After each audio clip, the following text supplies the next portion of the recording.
让疼痛是很灰色的。又一腿，果然去你呀！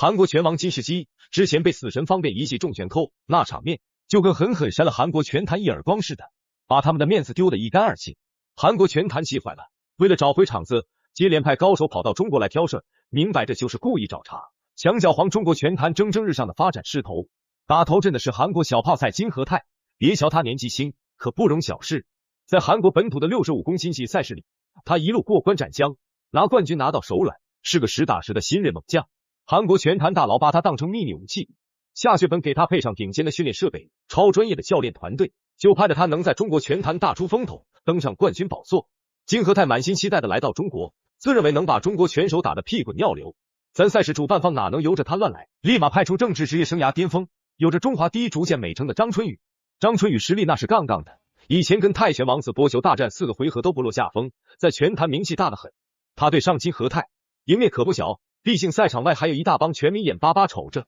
扯着嗓子加油助威呢，可不能让大伙失望。话不多说，各位要是也想看中国拳手威风一把，就动动手指长按点赞，把赛事热度顶上去，顺带给自己起个财运亨通。随着裁判一声哨响，大战瞬间爆发。金和泰气势汹汹，开场就双拳抡得跟风车似的，腿脚扫起来像旋风，攻势特别猛，一心想着快速冲破张春雨的防线。但张春雨可不是吃素的，身经几十场硬仗磨练，实战经验丰富得很。面对金和泰这股猛揍，他沉着冷静，身形灵活的像鬼魅，轻轻松松就躲开一轮又一轮狂攻。瞅见金和泰进攻节奏乱了，露出破绽，张春雨眼尖得很，抓住时机，嗖的一下，一记力道十足的低扫腿，带着劲风就踢出去了。砰的一声闷响，结结实实踢在金和泰腿上。这一脚踢出了中国拳手的威风，让金和泰见识到啥叫中国拳坛的真功夫。现场和屏幕前的观众看得热血沸腾，都眼巴巴等着看后面更精彩的对决了。不能很好的预测对方的动作，你看对方出拳的时候，他基本上没有任何的上身、手和头的动作。对，但是我觉得像日韩选手、韩国选手像这样的，还是不能太小看他，因为比赛刚刚开始。而且像他这种体型的，在韩国选手里面很多肌肉类型不是很发达，但是他的这种节奏跟你今日这场对决，那可是万众瞩目。对战的双方，一边是张春雨，另一边则是金和泰。金和泰肚里早有盘算，韩国拳手向来擅长粘性打法，他就打算照猫画虎，用这一手跟张春雨死缠烂打，慢慢消耗。这如意算盘打得噼里啪啦响呢，只要咬牙熬过3个回合，把张春雨的体力彻底耗干，到时候瞅准他露出的破绽，趁机使出扣一击，大概率能一击定乾坤，在赛场上闹出不小的动静。但张春雨可不是吃素的，哪会轻易掉进对手挖的坑里。西法。我们知道张春雨在昆仑决出名的一战就是跟我们的泰拳王子波球有一战，力战3局啊。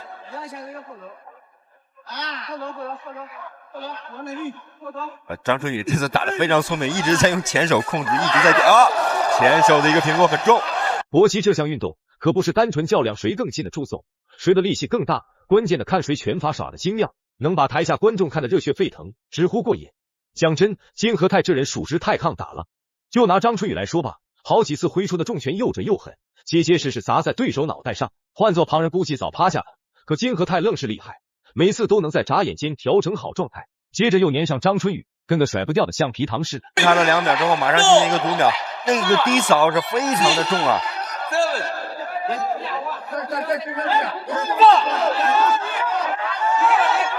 我们看看张春雨能不能提前结束比赛，瞄准了他这个腿啊。这你必须叫你命。对，前手的互换漂亮。第一回合打完了，就瞅着短短几分钟，在张春雨这一连串强势进攻下，金和泰明显吃不消了，左支右绌，失误一个接着一个往外冒。首回合打完一瞧，大把的比赛点数都跟长了翅膀似的从他手里飞了，局势上金和泰妥妥落了下风。要知道金和泰赛前可是怀揣着称霸中国拳坛的美梦呢，那胸脯拍得当当响，满脸都写着志在必得，结果现实却给了他狠狠一巴掌。眼下这局面严峻的很呐。而且其实一般职业选手他降重下去的话，其实比本来那个级别的选手的那个，在咱中国拳坛，张春雨那可是个狠角色，说是最大的威胁都不为过，怪不得连大名鼎鼎的泰拳王子波球都对他赞不绝口。首回合被揍得七荤八素的金和泰，心里头那股子不服气了，直往上钻。心里想着绝不能就这么认栽，所以比赛一进入第2回合，他就跟打了鸡血似的，卯足了就要跟张春雨硬刚到底，攻势相较之前明显加强了一大截。只可惜啊，他碰上的是张春雨，他虽然被屡命中，但金河泰也是转身拳这一下好中，但没中啊，又是一个低扫。如果张春雨还能有机会对对手的这个前腿支撑腿再加2到3个完全命中率的这种低扫啊，我觉得会提前结束比赛，因为这个肌肉的损伤疼痛。张春雨那双眼跟装了精准雷达似的，瞅准绝佳时机，猛地飞起一脚，啪的一声闷响，结结实实的踹在金河泰身上，直接把人给击倒在地。这下可好，金河泰狼狈的趴在地上，整张脸都拧巴到一块去了，疼的那叫一个死去活来，痛苦难忍，嘴里哼哼唧唧个不停。金河泰这一路攻势咄咄逼人，跟个打不死的小强似的，怎么都难以击退。就照这状况，想要跟张春雨稳稳当当打满3回合，简直比登天还难。这个时候就不要再打贴近身了，对，因为你近身一旦被对方搂爆，对啊，休息的时间，对，一定要，这时候你就拉到中远距离，该怎么打就怎么打。对手的这个腿还是非常的明显啊。我们是齐腿啊，又一腿啊！